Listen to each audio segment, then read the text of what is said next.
Good afternoon. As Matthew said, I know some of you guys, and there's a lot of you guys that I don't know. So I'll introduce myself. My name's Preston Rhodes. I'm a student here at the University of Idaho. I'll be graduating in December with a degree in mechanical engineering. In this next year, I'm also going to be serving as site pastor in training in Moscow as my wife and I are trained up to go plant a church here in the near future, Lord willing. So I've been married just over 2 months. We have a picture of my wife and I and our dog. So this is us before we were married. This is when I had different hair. I'm in the process of regaining that hair. I coach wrestling in the winters at Moscow High School, so I buzz all my hair off, and then in the summers I grow my hair back out. So I'm kind of in this awkward stage where it's all fuzzy and it sticks everywhere. You guys know what I'm talking about. But that's what I'm dealing with right now. That's why this looks how it does. A little bit more about myself, just so you guys can get to know me. My favorite color is purple. My favorite candy is mini M&Ms. My favorite movie is Django Unchained, which is why my bulldog's name is Django. My favorite book is Riven by Jerry B. Jenkins. I was once crying on an airplane while I read that book, so I highly recommend that you pick it up and give that one a read. I grew up just a little bit north of Coeur d'Alene, Idaho, right next to Silverwood Theme Park, so I got to kind of enjoy the small town North Idaho upbringing that I know some of you guys are familiar with and some of you guys just hear folklore about. It was a blessing. It was a blessing for sure. So now that you guys know me a little bit, and I hope I get to meet more of you later, but we have a lot of text to cover in the rest of Luke 21, which is where we're going to be. So we're going to dive right in. We don't have a ton of time. As Matthew said, we've been working through Luke for a while now. We've been working through Luke for almost a year, and we are coming up on the end. Week by week, we're getting closer and closer to the end. This week we're going to be in the back half of Luke 21, and what we're going to see is that most of the time when Jesus teaches, Jesus is going to teach on a specific topic or a specific idea or a specific function that someone in the church would have. So he's teaching on that, and then when we get to preach about Jesus' teachings, we can focus on that specific subject. So most of our sermons are pretty topical, and we can focus on a specific subject. If you remember back to Craig's sermon last week when he preached on the beginning of this chapter 21, he talked about Jesus seeing the widow, giving the money in the temple offering box, and he preached on money. So we can talk about a topical thing.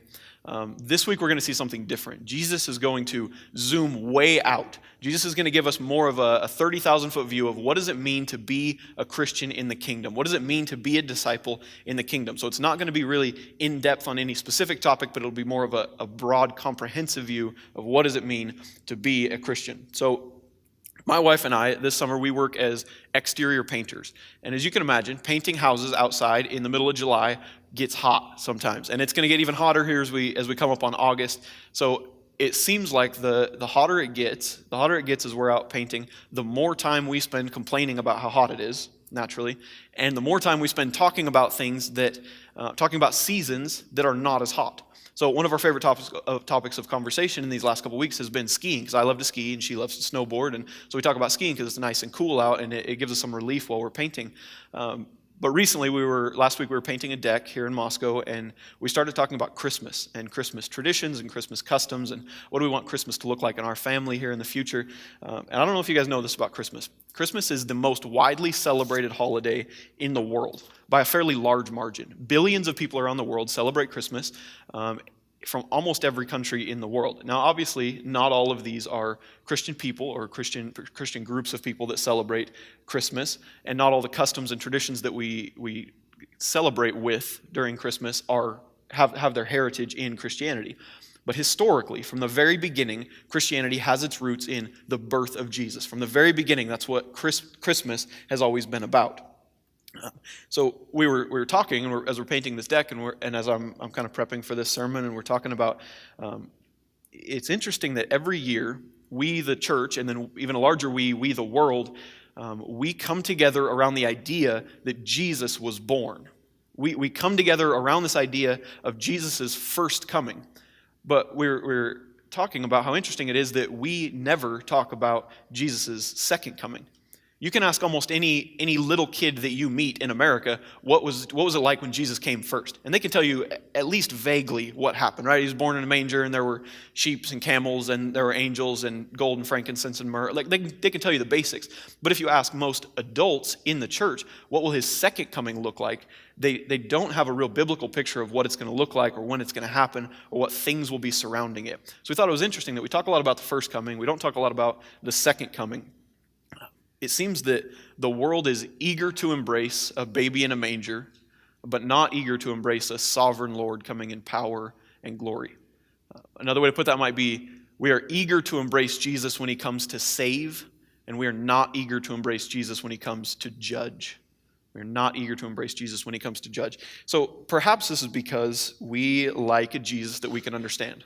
Right? Maybe we like a Jesus that we think we can control. We like a Jesus that seems safe to us.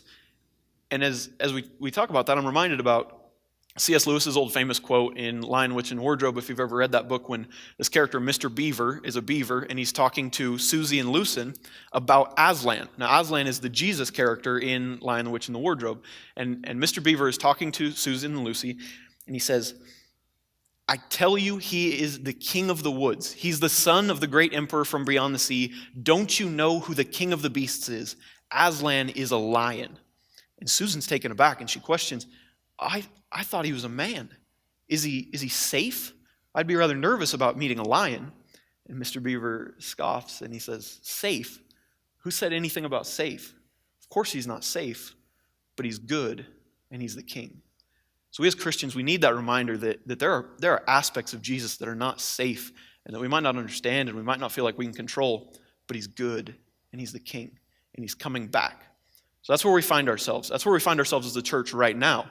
We are kind of stuck in this meantime where Jesus came before and he's coming again, and we're stuck somewhere in the middle. Sometimes we call it the already but not yet. Jesus has already come to earth and done what he came to do, but it has not yet been consummated on the earth. So we're stuck in this already but not yet. We're waiting for him to come back. And as Christians, we have to ask ourselves, what does it look like to be faithful and obedient while we wait? What does it look like to be faithful and obedient while we wait for this to happen? So that's what we're gonna see Jesus teaching on in this passage. So a little bit of background. Just a couple days ago on Sunday, Jesus rode into Jerusalem on a donkey, and the crowds were cheering, and they laid down palm branches underneath the donkey as he rode in. Today is Wednesday when we pick up in the text. Today is Wednesday, and Jesus is in the temple, and he's teaching. So we already saw that the Sadducees came into the temple, and they questioned Jesus. Keith preached on that 3 weeks ago, and then Jesus told the parable of the tenants of the vineyard, which Josh preached on 2 weeks ago, and then right before this, Jesus saw a widow put all the money that she had into the offering box in the temple.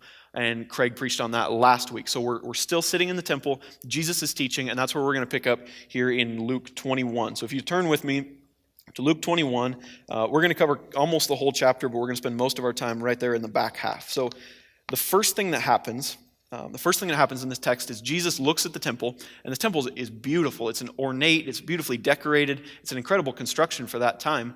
And he noticed that the people around him also noticed that. So Jesus addresses it in verse 5 and 6. He says, and while some were speaking of the temple, how it was adorned with noble stones and offerings, he said, as for these things that you see, the days will come when there will not be left here one stone upon another that will not be thrown down. Now, that's a pretty radical statement. That's a pretty ridiculous statement to be made about this beautiful and massive construction there in Jerusalem. So his disciples ask him a question right there in verse 7. And they asked him, Teacher, when will these things be, and what will be the sign that these things are about to take place? Now, Jesus' first response to their question is not to answer their question. He doesn't immediately answer their question, which shows that there's something more important that they need to get before they get the answer to this question. So verse 8, watch out that you are not deceived. For many will come in my name, claiming I am he, and the time is near. Do not follow them. The disciples want to know what's going to happen and when is it going to happen. And Jesus wants them to know, if you are not careful, you won't make it to that day. If you are not careful, you will be deceived. You're easily deceived, and there are things in this world that are vying for your attention. And if you're not careful, they will deceive you. They will become your God while you wait for that day, and you won't make it to the end. That's the first thing he wants his disciples to know. And then he enters into the teaching. He enters into the bulk of this chapter where he starts to answer their questions. So for the next 25 verses or so, he starts talking about all these things that are going to happen before he comes back. And we're not going to read all of them for time's sake, but I'm going to give you some bullet points just to get the mood, get kind of a feel for what's going on here. So verse 9 and 10, there will be wars and tumults. Verse 11, there will be earthquakes, famine, and pestilence. Verse 12, there will be persecution and terror. Verse 16, you will be delivered up by your own family members and put to death. Verse 24, Jerusalem will be destroyed. Verse 25, there will be signs in the sun and stars and ocean. And verse 27, and then after all this, they will see the Son of Man coming in a cloud with power and great glory. All of this is coming, and then he's coming back. So he's telling us two things. There's a lot of suffering that's going to happen, and I'm coming back. There's a lot of suffering that's going to happen, and I am coming back. It's important to notice that when Jesus comes back, and he is coming back, and when he comes back, it will not look like it did when he came the first time. We already talked about he came first as a baby in a manger, and he's coming in power and glory the next time he comes. Revelation 19 paints this picture of the heavens cracking open, and Jesus rides in on a white horse with eyes like flames and a sword coming from his mouth and a crown on his head, and all the armies of heaven follow behind him. This doesn't look like the picture that we see the first time he comes, because he's coming as a righteous judge. He came first as an innocent baby, and he's coming again as a righteous judge. So I want to be clear before we really get going, the point of this sermon is not to speculate on when this is all going to happen. I don't know when this is going to happen, and you don't know when this is going to happen, and the guys on YouTube that think they know when it's going to happen don't know when this is going to happen. We need to make that abundantly clear. Matthew 24 is a parallel text to where we're at in Luke 21. So Matthew 24 talks about the same scenario from a different perspective. And in verse 36 of Matthew 24, it says, "But concerning that day and hour, no one knows, not even the angels of heaven, nor the Son, but the Father only." So not even Jesus, in his physical form, knew when he would be coming back. Only God knows. So if you think you know when he's coming back, you don't. That's not the point of this text. That's not the point of what Jesus is teaching us. The point is not to figure out when he's coming back. The point is to realize that when he does come back, it will be terrifying. It will be terrifying. It reminds me of these moments where, like my parents did when I was growing up, and they teach you about the story of Noah and the ark, right? And they spend most of their time, Noah and the ark, they spend most of their time describing how Noah gathered up the animals in pairs of two and loaded them on the ark so they could be saved from the flood, right? That's what the bulk of the story is when you teach it to a little kid. But I think we spend all this time talking about gathering the animals two by two so that we can avoid the fact that God is flooding the world to kill everyone alive, right? We don't like these pieces of God that we're not comfortable with or we can't get a real good handle on. And we do the same thing to Jesus often, where we like to highlight the aspects of Jesus that make us feel safe and comfortable, like when he's a baby and when he hangs out with little kids and when he heals lepers. And don't get me wrong, these are beautiful pictures of Jesus' grace and his kindness and his compassion toward us, but we cannot neglect the aspects of Jesus that are not as soft and cuddly. So the second coming of Jesus, when he comes back, it will be terrifying because Jesus is coming as judge. And Jesus is a just judge. And a just judge gives out the sentence on those who deserve the sentence to be given out on them. Right? That's what a good judge does. But it's important to know, maybe the most important thing that I'll say this whole time, it's important to remember that the judgment of God being issued by Jesus on that day only rests on those who are guilty. The judgment of God, because he's just, only rests on those who are guilty. If you are in Christ, then your guilt has been washed away and you are innocent because of Christ's innocence. So when he comes to judge, he will find you innocent and no judgment will be left on you. Now before this gets in your head and you start thinking that it must be because you're so good and you come to church all the time and you do all these good things for people, it's important to remember that this is not because you're so good. This is Ephesians chapter 2. This is, but God, being rich in mercy because of the great love with which he loved us, even while we were dead in our trespasses, made us alive together with Christ. For by grace you have been saved through faith, and this is not your own doing. It's the gift of God, not a result of works, so that no man may boast. You are innocent because Christ's innocence has been given to you. And when God comes to judge you, when Christ comes back with God's judgment, you will be passed over because of Christ's innocence. So what do we do as we wait for that day. As we're caught in the middle and we're waiting for that day, what do we do? Some of the people back in Jesus' day, they thought that when he said, I'll be coming back, he meant like in a week or in a couple days he's going to be coming back. So they changed their whole lifestyle in anticipation for Jesus to come back in just a few days. Specifically, the Thessalonians, they thought he would just be coming back in a few days, and they had quit their jobs. They started just sitting around and speculating about when he's going to be coming back. So they quit their jobs, and Paul has to write to them in Thessalonians, and he says, "You are fully aware that the day of the Lord will come like a thief in the night. Now we command you, brothers, in the name of our Lord Jesus Christ, that you keep away from any brother who is walking in idleness and not in accord with the tradition that you received from us." So the appropriate response as we wait is not to sit and to speculate. So it begs the question, what is? And that's where we're going to pick up. The bulk of this text is going to be spent seeing Jesus answer the question, what do we do as we wait? So we're going to pick up in Luke verse 34 of chapter 21. Response number 1. This is our outline for the day. Jesus already gave us the problem, and then we have 3 solutions, 3 responses as we wait. So response number 1, exchange our cares. Exchange our cares. This is verse 34. "But watch yourselves, lest your hearts be weighed down with dissipation and drunkenness and cares of this life, and that day come upon you suddenly like a trap." We're going to get into some definitions because we need to know exactly what these words mean so that we can see what Jesus is saying. So let's go through that verse slowly, and we're going to go through the rest of these verses pretty slowly as well.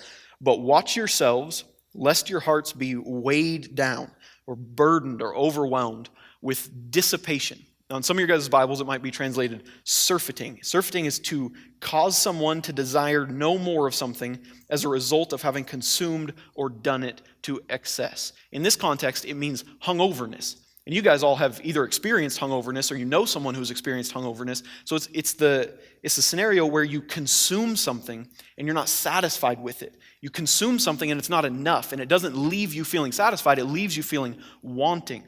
So this dissipation or surfeiting in the general sense means to not be satisfied with something.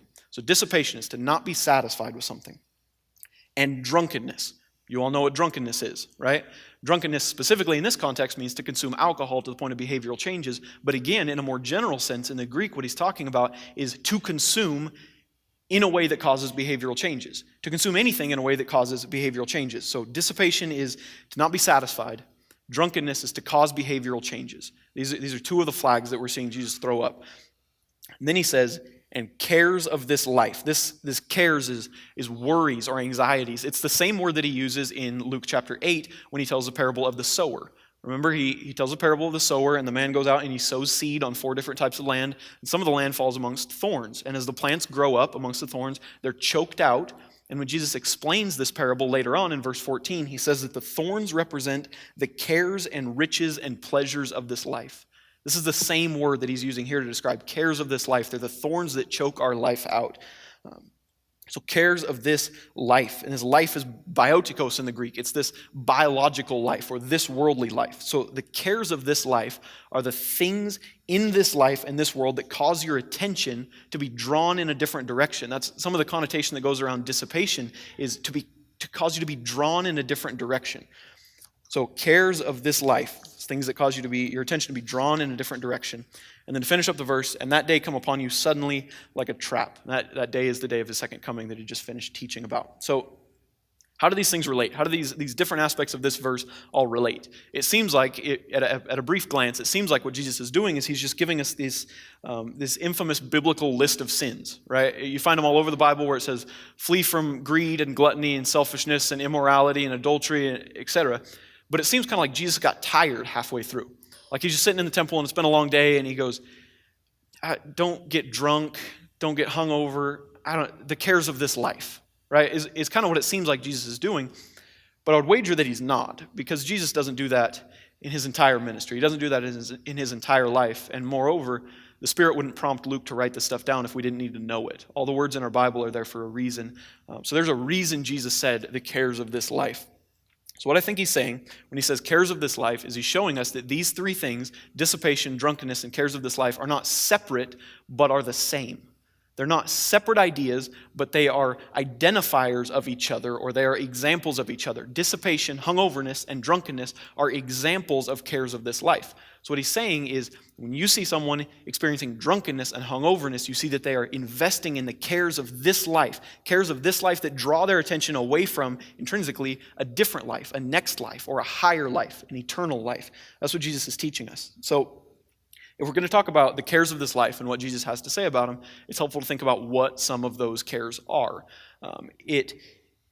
It's hard to identify some of these cares if we don't have a grid through which we can run them through to kind of identify what they are. So I have 3 questions for us that I encourage you to write down, and I encourage you to run your entire life through these questions. Every aspect of your life, everything that you find important, every hobby that you have, whatever it is, run it through these 3 questions, and you will be able to identify if they are a care of this life like Jesus is talking about here in verse 34. So 3 questions. Number 1, when I die, will it matter? When I die, will it matter? Question number 2, when I achieve it, am I satisfied? When I achieve it, am I satisfied? And question number 3, does it change my behavior? Does it change my behavior? We see that these come straight out of the text. When I die, when it matters, the Greek biotikos that signifies that it's just your worldly life. Am I satisfied by it? That's dissipation. I'm not satisfied. Does it change my behavior? That's the drunkenness that Jesus talks about. So these questions are coming straight out of the text, and we can use them to identify what are cares of our lives. So as I was praying through this on my own and working through it, I was convicted time and time again about areas of my life that as I run them through these questions, they identify themselves as cares of this life. So I'll share one with you guys that I think if we give some examples, it'll put a little more meat on it, and we'll be able to see more of what Jesus is talking about. So one of the cares of my life that Jesus is talking about is my finances. So I'm in a similar situation to probably a lot of you guys. I don't have a lot of money. I have some student debt to pay off. I have a catalytic converter in my car that needs to be replaced. Both my wife and I have to pay for our next semester of school coming up. We don't have a lot of money. And what I start to see in my life is at my job, when I get a good paycheck at the end of a week, when I get that paycheck, what I don't think about is how thankful I am that I made the money that I have. All I think about is how much more money I need to fill all the necessary needs that I have, or all the things that I want. When I make money, all I think about is how much more I need. It doesn't satisfy me. My wife went with a friend to Spokane last weekend, and she bought me this shirt. She surprised me with this shirt. So she came home, she gave me the shirt because I only have like 4 shirts. And my first thought when she walked in and surprised me was not, "Oh, sweetheart, that's so thoughtful and so necessary. Thank you for the t-shirt." My first thought was, "I wonder how much that t-shirt costs." And I didn't say it, but it was the thought in my head that, I wonder how much that t-shirt costs. Can we afford that t-shirt? It's probably like a $5 t-shirt, but that's the first place that my mind goes when I see that she got me a gift. So I can run this area through these 3 questions and figure out if they are a care of this life. So number 1, when I die, does it matter? No. It doesn't matter how much money you have when you die. Nobody cares how much money you have when you die. We all understand that. Number 2, does it satisfy? Obviously, my money doesn't satisfy because when I get that paycheck, all I think about is how much more I need. We see it in the lives of celebrities and athletes all the time that they're not satisfied. They're miserable with their lives even though they have all the money that they could need. So money doesn't satisfy. And number 3, does it change my behavior? It absolutely does. It changes the way I think and interact with my wife. It changes the way I am generous toward my friends. So it absolutely changes my behavior. So my care for my finances identifies itself as a care of this life that Jesus is warning me, if you don't keep your eyes open for, it will distract you and cause your attention to be drawn away from what is important. So maybe finances is also your care. Maybe you care a lot about your finances, or maybe you don't. Maybe it's a different care for you. There's lots of things that could be your care. I'll run through a couple more quick examples, see if some of these might be true for you, or if they ring true to anything that you've done or you do. Maybe your care is politics. Maybe you're up every morning online to figure out what you need to be outraged by in the coming day, and you judge people around you based on their political beliefs, and you talk about political leaders in the world like they're not even people. Maybe politics is your care. Maybe social media is your care. Maybe you only post on Instagram at peak times, and you only use the Mayfair filter because you need to get those likes, because those likes validate your worth. Right? Maybe you falsify this perfect adventure life on social media so that people will envy you, or you go the opposite direction and you treat Facebook like your diary, you overexpose yourself, telling everyone everything that you struggle with. We all know people that land on both sides of that coin. Maybe social media is your care. Maybe your career is your care. Maybe every summer when you have the opportunity to go somewhere and make the gospel known in a group of people and be trained up as a leader, you have to say no because you have to get that perfect internship that looks so good on your resume because you need that job. Maybe every year when we send out church plants and you're asked to go on a church plant, you have to say no because you can't leave that perfect job right where you're at because at your core, your highest goal is not God's glory among the nations. Your highest goal is financial stability and self-actualization. Maybe your career is your care. Maybe your relationships are your care. Maybe you haven't been single for more than 6 months since you were 16 and you find your worth in some boy or some girl. Maybe you are still hanging on to some punk that loves you way more than he loves Jesus just because you are so afraid of the emptiness and loneliness that can come with singleness because at your core you don't trust that God is enough and you don't trust that he can satisfy you. Maybe relationships is your care. And the list goes on and on. It could be anything. Maybe sports is your care. Maybe family is your care. Maybe it's celebrities. Maybe it's your popularity and reputation. Maybe it's education. Maybe it's fashion. Maybe it's having nice stuff. Maybe it's comfort. Maybe it's safety. Maybe it's control. No matter what the care is, these 3 questions will help you figure out if they are those things that Jesus is talking about. When I die, does it matter? Does it satisfy? Does it change my behavior? Run your life through these questions to identify if this is what Jesus is talking about. So my wife and I, we went to Thailand for our honeymoon, and we had an incredible time. We spent a week down south on the beaches, and then we spent a week up north in the city, and it was beautiful. We had an incredible time. But if you've never been to Thailand, something that you might not know about it is it's incredibly humid. Growing up in North Idaho, I didn't know that kind of humidity existed, but we showed up in Thailand, and it's the kind of humidity where you can't walk from the pool to your hotel room without sweat running down your forehead. So this hotel that we're staying in, the first week, we're down there by the beaches. This hotel's right on the beach, and they give us 2 bottles of water a day for free. So they bring us these 2 little bottles of water a day for free. But we obviously need way more water than that because we're sweating a ton and we're getting dehydrated. So the first day that we're there, I go down across the street to kind of the local mart. It's like the size of a Walgreens, but it has a little bit of everything in it. And I go back toward the coolers, and I pick up these 2 big gallon jugs of water because we need water for the rest of the week that we're going to be there. We're flying out in 5 days, so we need some water. And as I turn around, I see that they're selling bed sheets. Now, here's a little bit of information about my wife and I. She's the kind of person that wants the room to be like 80 degrees under all the blankets. That's how she's comfortable. I'm the opposite. I want it to be like 64 degrees and no blankets. That's how I'm comfortable. And I had seen in our hotel room when I was walking through that we have these thick cotton sheets on our bed. And I knew with this heat and humidity, I would not be able to sleep at all under those sheets. So I pick up this pair of real thin, nice sheets at this mart, and I'm excited for it because I'm going to be able to sleep a little bit better that night. And while I'm in the home furnishings aisle, I think I should just get a little bedside fan. I have a fan at my house, and it helps drown out some noise, and it keeps me cool. Our hotel's kind of right below a busy street that'll be loud at night. So if I can get this fan, I'll just put it up by our bed, and then it'll drown out the noise, and it'll keep me cool. So I pick up this little bedside fan as I'm walking through the home furnishings aisle, and I have my gallons of water. And I'm coming up toward the checkout stand, and I see that they are having a sale on TVs. Now, our hotel room, it has a TV in it, but it's like a 24-inch box TV. It has no HDMI port. I can't plug my laptop into it. And let me tell you, there is no way that I was going to deprive my new bride of watching The Office every evening during our honeymoon. So I had to do something about it. And these TVs were pretty cheap. They're like $80. It's a 32-inch flat screen. It had an HDMI port. So I pick up one of these TVs, and I'm excited about it because now we get to watch The Office that night. And I check out at the mart, and I walk outside, and I see across the street, there's a shop that is selling motorbikes.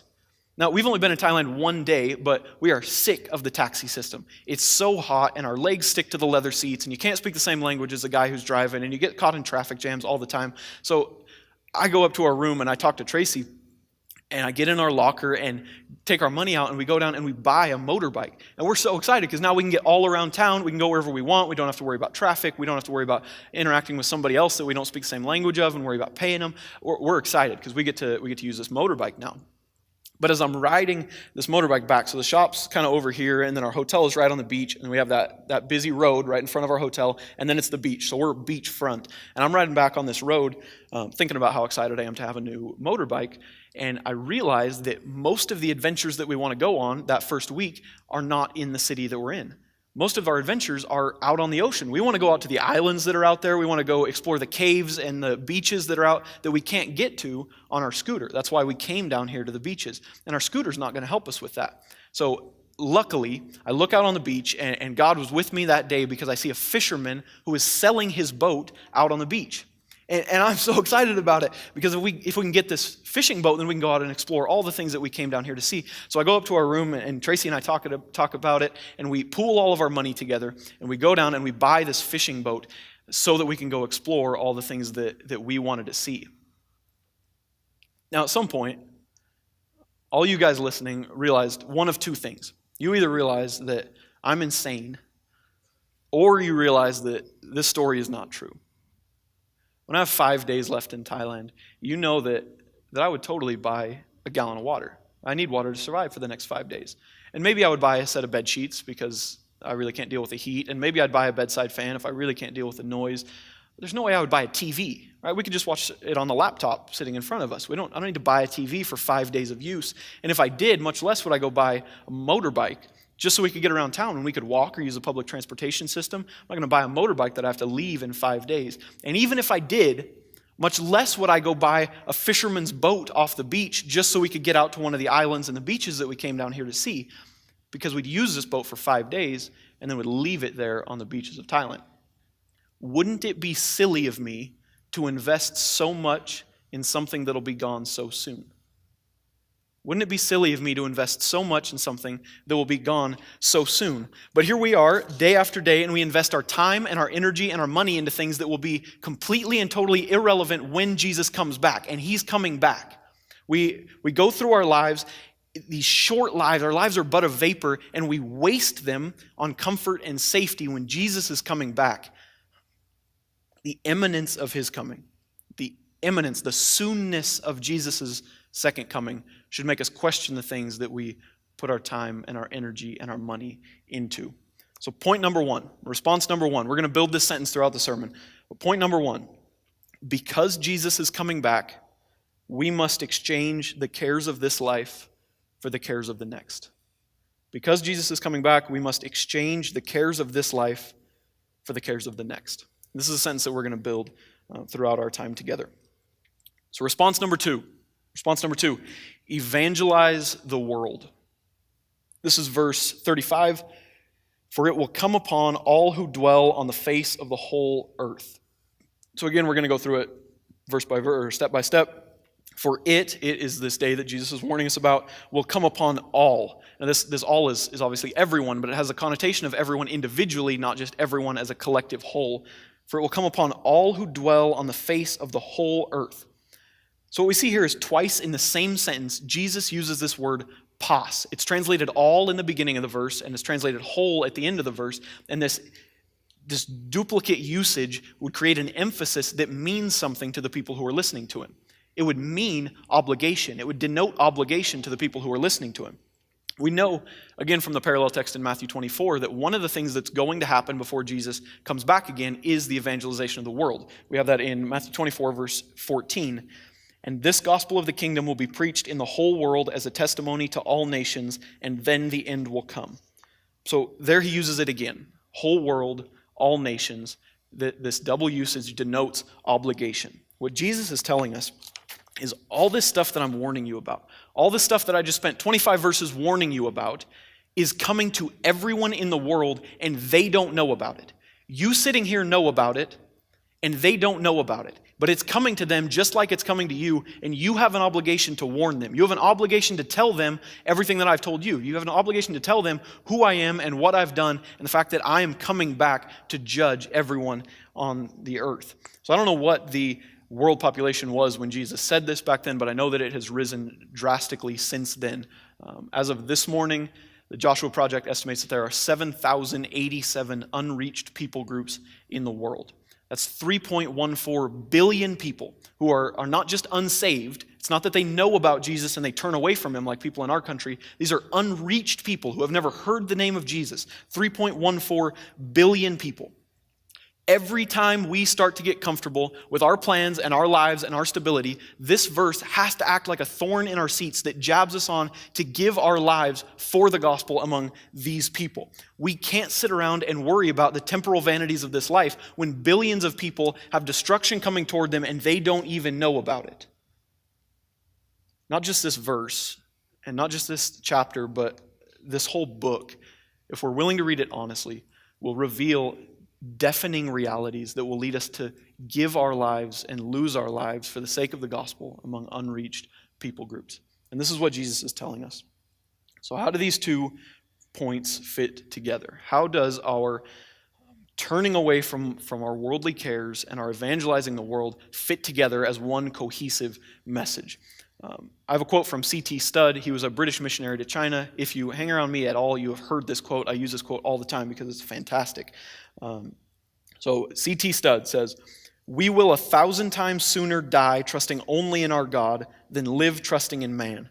And when we come to this position, the battle is already won, and the end of the glorious campaign is in sight. We will have the real holiness of God, not the sickly stuff of talk and dainty words and pretty thoughts. We will have a real holiness, one of daring faith and works for Jesus Christ." So C.T. Studd sees how these 2 points link together. Holiness is not seen in our dainty words and our pretty thoughts. Holiness is seen in courageous witness to the world. We deny ourselves the pleasures of this world that we may be a credible witness to the world. We deny ourselves the pleasures of this world that we may be a credible witness to the world. Let me put that another way. Orthodoxy is for orthopraxy. Remember your root words. Ortho means right or correct. Dox means belief. And prax or praxis means do or action. So orthodoxy is for orthopraxy. Right belief is for right action. You are holy so other people take you seriously when you talk about Jesus. That's what Jesus is teaching us. Holiness for holiness' sake is just self-righteous piety. And piety without proclamation is pointless. Piety without proclamation is pointless. So here's our first 2 points. We're going to continue building this sentence. Because Jesus is coming back, we must exchange our cares of this life for the cares of the next and tell the whole world what he's done. And tell the whole world what he's done. Response number 3. Pray for grace. We're going to go through this one pretty fast. Pray for grace. Verse 36. But stay awake at all times, praying that you may have strength to escape all these things that are going to take place and to stand before the Son of Man. So as Christians, we believe that the only hope that we have in this world from being saved from all the things that are to come is the saving grace of Jesus Christ. That's what we believe as Christians. So when Jesus tells us to pray for strength, when he tells us to pray for strength that we may escape these things that are coming, whose strength is he telling us to pray for? Is he telling you to pray for more of your own strength? Is he telling you to clench your fists and come to church every week and not say too many cuss words and hope that in the end you're going to be good enough to escape all these things that are coming? Of course, that's not what he's telling us. What he's saying is pray for my strength, pray for my grace, pray for my salvation, that you may be able to escape all that is to come. In Jesus, we can escape all these things, and without Jesus, we are destined to experience all these things that he has warned us about. So let's put these 3 points together as we get ready to close. These 3 points all in one sentence. Because Jesus is coming back, we must exchange the cares of this life for the cares of the next and tell the whole world of what he's done, praying for his strength and grace to support and save us. Praying for his strength and grace to support and save us. So this is our comprehensive 30,000-foot view of what does it look like to be a disciple in the kingdom as we wait in the already but not yet. When he's been here once and he's coming again, this is what it looks like. And then we see Jesus get up and leave. This is the last thing that Jesus teaches on in the book of Luke. So right after this, he gets up and he leaves, and then we're going to see things really start to ramp up as he heads toward his death. And this is the last thing he teaches. This is what he wants us to get in his last opportunity to teach. So as I was preparing for this, I was obviously convicted time and time again with my own life as I ran my life through these grids and tried to figure out what in my life doesn't look like what Jesus is telling me here. So I want to share with you guys a couple of the convictions that I had, just maybe to put more meat on this skeleton. So first conviction that I had, that I already told you guys about a little bit, my relationship with money is a care of this life. My care for my own financial stability is weighing me down and turning me away from the things that God wants me to do with my money. I don't trust that at some level, somewhere in my core, I don't trust that God will provide, and I don't trust that God is enough. And there's a shift that has to happen in my life. And what that's going to look like is I have to exchange my care of financial stability for the care of financial generosity. I have to exchange this worldly care for an eternal care, a financial generosity. So that's how I have to relate to what Jesus is telling me, to exchange one care for another. The second conviction I had was I need to be more intentional with building friendships with my coworkers. We have coworkers that we paint with, and I more or less just let these friendships happen passively. That as we get to work together, we're going to build relationships just kind of through osmosis over time, and then these friendships hopefully will lead into an opportunity that I can tell them about Jesus. But I cannot just passively let friendships be built when this hangs in the balance, when eternity for a soul hangs in the balance. I can't let it be a passive action. I need to intentionally build friendships. The gospel travels most effectively through friendships. So I need to build these friendships that I may win the right to share Christ, and that my life may reflect something that is worth following, or may reflect a Jesus that is worth following, so that my coworkers can come to know him. So that was my second conviction. And my third, my biggest one, the one that tore me apart in these last few days, is I've got to stop trusting that I can do all this without God's help. If I'm being really honest with you guys, I've spent more time on my knees in prayer for this moment, preaching to you guys, in the last 3 days than I have this entire last month. See, because I've never done this before, and because I'm young and I'm dumb and I'm inexperienced and I have no business being up here, I know that I can't do it. So I know that if God is going to have me speak to you, and if his words are going to come through me, and if he's going to teach anyone anything, it won't be because of me. It will only be because of him. So I get down on my knees and I beg that God would speak to you guys, and I beg that God would use me as a conduit for his word, because I know I can't do it. But after this, I'm going to go home and I'm going to hang out with my wife. And I'm pretty good at hanging out with my wife.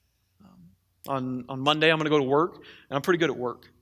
And later next weekend, I'm going to go hang out with my family, and I'm pretty good at hanging out with my family. I don't need God when I do these things. So I pray when I think I need him. And then for the rest of the week, I treat him like a genie that I can just rub the lamp whenever I really need him to answer a wish of mine, not as someone who I can walk in step with and trust that he is what is supporting and strengthening me every step of the way. So there's a piece of me that needs to be radically humbled, that I may accept the fact that I can't do this on my own. I can't be a faithful servant of the church without God's help. I can't be a good husband. I can't be a good coworker. I can't live the life that God has for me without walking in step with him and without asking him for his strength and his grace to save and support me every step of the way. That has to change in my life. So I hope that you guys walk away with something that has convicted you in the way that God has convicted me in this text. So in his last moment of teaching, this is Jesus' message. Here's our conclusion. Jesus' message in his last moment of teaching. I'm coming back in power and glory to judge the living and the dead. If you want to live as my disciple in preparation for that day, there are 3 things you need to do. Exchange the worldly cares of this life for cares of my kingdom. Give your life to radical evangelism in all the world. And pray for my strength and my grace to save you. That's his message to us back then, and that's his message to us today.